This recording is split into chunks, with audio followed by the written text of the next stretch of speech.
Hello, everybody. Thank you for joining me with this short video. I wanted to make a video just to sort of expedite. This is also something, a concept that you might want to come back to a couple of times. And really, it has to do with why we do adjusting entries. And I'm going to start out the video talking about cash versus accrual basis accounting. And you might think, well, why is that related? At the end of the video, hopefully you'll understand why cash versus accrual basis accounting is so important to the idea of why we do adjustments at the end of the period and what goes into these adjustments in terms of revenues and expenses, right? So I'm going to flip over to my document camera now and just go through a brief document. The document that I'm going over first, I just uploaded into the Module 2 content folder. It's called Accrual versus Cash Basis, something along those lines. So if you want to pause the video, download, print that to have as a reference, do that now, and I'll switch over to my doc cam. So this is the document I uploaded. Basically, if you recall, and hopefully it was emphasized repeatedly to you in your intro course, that we practice the accrual basis under GAAP. So the accrual basis system, which is required by GAAP, has some implications about when we record revenues and expenses. If you look at the definition of expenses and revenues, we do not refer to inflows and outflows of cash. In class and in some of the videos that I linked in Module 1 when I defined revenues and expenses, remember that revenues and expenses change assets and liabilities. So if I record a revenue, that leads me to increase an asset or decrease a liability, always, forever. When I record an expense, that leads me to increase a liability or decrease an asset. Okay. Always, forever, because that's just how we define them in an accounting system. So we're not just talking about cash, clearly, because we're just talking about any asset that increases could lead to a revenue. Accounts receivable is a very common one. Or we could be reducing a liability and record a revenue. That would be, for example, unearned revenue. So it doesn't have to be cash. And in fact, under an accrual system, we are going to recognize many revenues and expenses in periods other than when we exchange the cash. So how do we determine that? Right? Under an accrual system, under an accrual basis, we use the two guiding principles that are so important. And I cannot emphasize enough, RevRec, revenue, I'll spell it out just to be exceedingly clear, revenue recognition, and the expense recognition. Now, don't be fooled because they do have other names. The realization principle is also the revenue recognition principle. The matching principle is also the expense recognition principle. So understand that if I slip and call them those, I will a lot of the times slip and call the expense recognition principle matching. That's what I'm referring to. Under accrual basis, if we are not going to use cash as the determinant of when we record a revenue or an expense, that is, if when I receive cash, I do not automatically record a revenue. If when I pay cash, I do not automatically record an expense, then we need new criteria in order to determine when do I record a revenue or an expense. And for that, we use these two principles to guide our thinking as to when it is appropriate, what time period it is appropriate to record an expense or a revenue. That's about the accrual basis. The accrual basis uses these two principles to determine when we record expenses and revenues. Now, the alternate basis, which is not allowed under GAAP except under extremely technical circumstances, which doesn't, we don't need to mire ourselves in. There's basically two types of cash basis. The strict cash says anytime we receive cash, we record a revenue. Anytime we pay cash, we record a revenue. Okay. This is a very limited, simple system, not going to be used by things that are much greater than, for example, maybe an HOA or a student organization. Modified cash is allowed under GAAP, but only under certain circumstances. Smaller companies with no inventory, then they're allowed to use modified cash, which basically says we can have certain items be recorded as revenues and expenses outside of cash exchanges, but don't really worry about that too much unless you're just really interested. I can give you more information about it. Right now, focus on the idea that we have the strict cash system where anytime I receive cash, I record a revenue. Anytime I spend cash, I record an expense. And that's in very high contrast to the idea of the accrual basis, where we are appealing to these high-level principles and determining whether the transaction meets the criteria laid out by these principles in order to record a revenue or an expense. So just a few examples of revenue of cash versus accrual accounting. And here I just go under the strict versus the accrual. Like if we recorded the purchase of equipment, right? How would we record it under strict cash versus accrual? Well, under the accrual basis, we record a debit to equipment and a credit to cash. This establishes the fact that I have some equipment, that's an asset account on my balance sheet, and I spent cash to get it. But look over here on the strict cash. I spent cash, and under strict cash, anytime cash goes out of the company, I have to record an expense. So that equipment is not recorded as an asset on the balance sheet, and it goes straight to net income for $10,000. Yes, we still recorded cash, and that's going to be the same under either system, but the implications to this are what make the accrual basis system a superior performance metric for analyzing companies. We look at another example where we are prepaid a year's worth of services, right? So we get a customer, they drop $100,000 in our account, and we're going to have to provide some service, maybe legal advice, maybe accounting advice, whatever it might be, a subscription over a year. Now, under strict cash, I got cash, so I can record a revenue. Under the accrual basis, I appeal to the revenue. I'm sorry. Yeah, no, that is correct. I appeal to the revenue recognition principle where I received cash, but I have not yet done the work. At July 1st, no work has been done, right? I'm going to have to fulfill this contract over a year's time, and I have not yet begun to do that. So I cannot record a revenue until I start to do work, until I've earned it. And if you need to, you really need to go back and go through your module 1 notes, look at revenue recognition and expense recognition, and just hammer those two items into your head, because that will help you understand a lot of how we record things in the course. The deferred revenue account here that I'm recording, it's a liability. It says, hey, I have an obligation to do work. So I have an obligation to perform services to this person because they paid me $100,000. Now, at the end of this year, 6 months later, right, from July to December, I make an adjusting entry.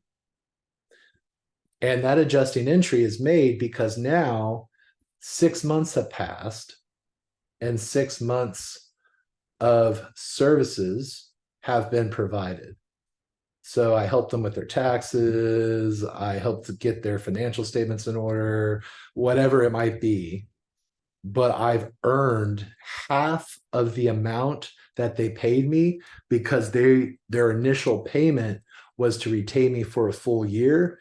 Now that I've done half of that work, I can record half of the revenue. And as I record this revenue, that's when I met the standard of the revenue recognition principle, and I have less of an obligation to fulfill in the company. I mean, to my client. All right. So hopefully that helps a little bit in terms of just rekindling our knowledge about cash versus accrual accounting, and gives you just some simple examples as to how there can be very different entries under each system that record different net income, different assets and liabilities. So now how does this relate to adjusting entries? You see a little peek of it right here, that under the strict cash system, there was no need for an adjusting entry because we already recorded the entire amount of revenue when we received the cash. But under the accrual basis, because we had not recorded the revenue when we received the cash, we only then record revenue as we've been providing the service. And since we've provided the service for 6 months from 7/1 to 12/31, we now record half of that as revenue and reduce the liability that is our obligation to provide services to the client. So let's look at those adjusting entries now. This is in module 2. This is the last bit, I think maybe on page 4. I might be lying. It might be page 3. I forget. I should put the page numbers down here. Anyhow, recording adjusting entries. Adjusting entries are always at the end of an accounting period. And, that could be the end of a quarter. That could be the end of the year. Usually in this class, we're going to be doing end of the year adjusting entries. So we're going to be taking into consideration things that have happened during the entire course of the year. And as I was alluding to, adjusting entries are merely applications of the revenue recognition and matching principles. So we are recognizing revenues and expenses in this period that would not have been recorded if we didn't make the adjustment. We received some cash, for example, here under the prepayment, and we would not get to record any revenue for this for the 6 months of work we've done until we make this adjusting entry at the end of the year. So it is absolutely necessary to record certain revenues and expenses. Adjusting entries, because we're applying the revenue recognition and matching principles, and these guys are only used under the accrual system, that means that adjusting entries are entirely a convention of an accrual basis system. So as just an example, a little bit of visualization, that if we have a December 31st fiscal year end, and that's when we're going to be making the adjustments, and we haven't made any adjustments, no adjustments have been made on a monthly or quarterly basis. So we haven't stopped at 2/1 and made adjustments. We haven't stopped at 3/31 and made adjustments, right? So over here, we would need to record any revenues and expenses over the entire year.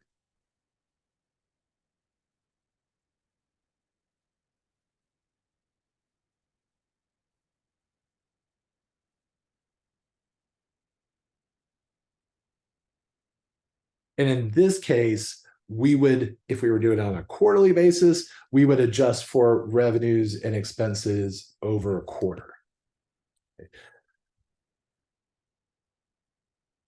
Basically, again, the key takeaway is we are recording with adjusting entries the recognition of expenses and revenues that do not coincide with the receipt or payment of cash. And adjusting entries are absolutely necessary to make the accrual system work. So, what then are the rules? Cash is never in a part of an adjusting entry. The whole point of the adjusting entry rate is that maybe cash was received at some point during this year, but when we make the adjustment, we're recording revenues and expenses that fell out because we did not record the revenue or the expense when the cash was exchanged earlier in the year. So cash will never be an account of an adjusting entry. If you're debiting or crediting cash, you're already on a misstep in that entry. Okay. The other piece is that each adjusting entry will always affect one nominal account, that is a temporary account, that is a revenue and expense, a gain or a loss, because we are always applying the revenue recognition or expense recognition principles. So we're recognizing definitely one of those. And gains and losses are the same idea. Follow this too. They're almost identical to expenses and revenues, right?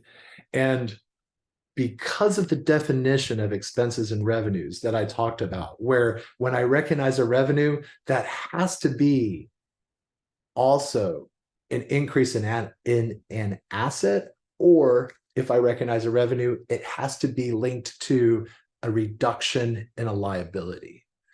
If I recognize an expense, it has to be connected to a reduction in an asset, or if I recognize an expense, it has to be related to a reduction. I'm sorry, I just said reduction in asset or an increase in a liability.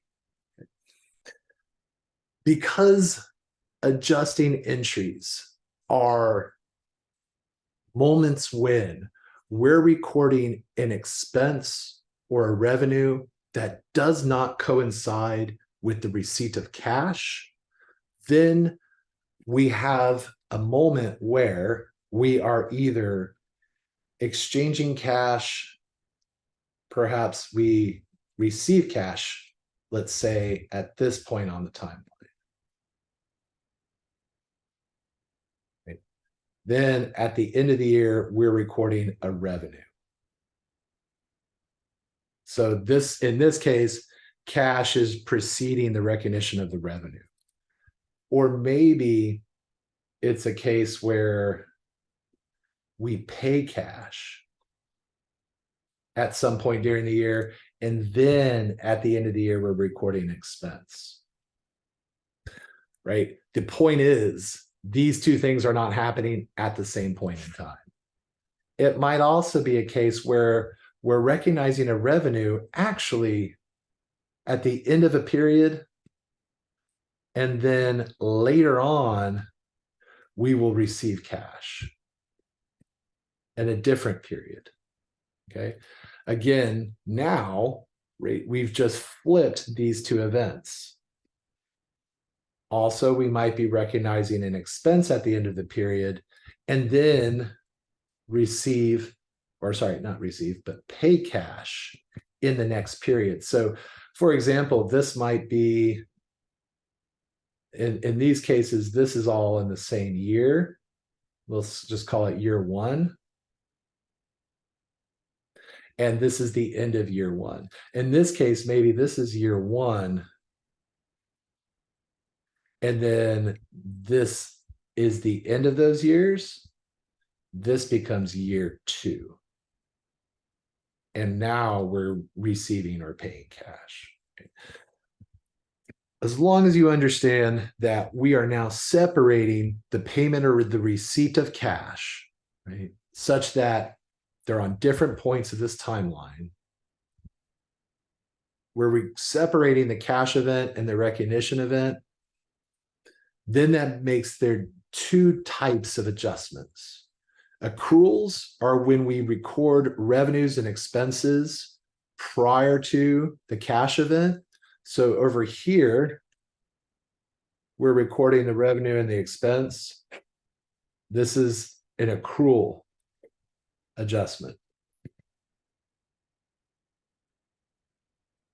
When the cash is received or paid before the recognition of the revenue or the expense, this is a deferral adjustment. And again, we're highlighting the idea that every single adjusting entry can be classified into one of these two, because quite simply, cash and the recognition event are happening at different times. Okay, so hopefully this helped a little bit. And what I want to really encourage you to do is, as I said before, go back to module 1, really understand the matching or expense recognition principle and the revenue recognition principle, and how that affects when we record revenues and expenses in accounting. Because quite honestly, that's the one thing that I think can be a stumbling block for people as they're learning advanced journal entries in accounting. Right? If you have any questions, of course, let me know, and I hope the video was informative.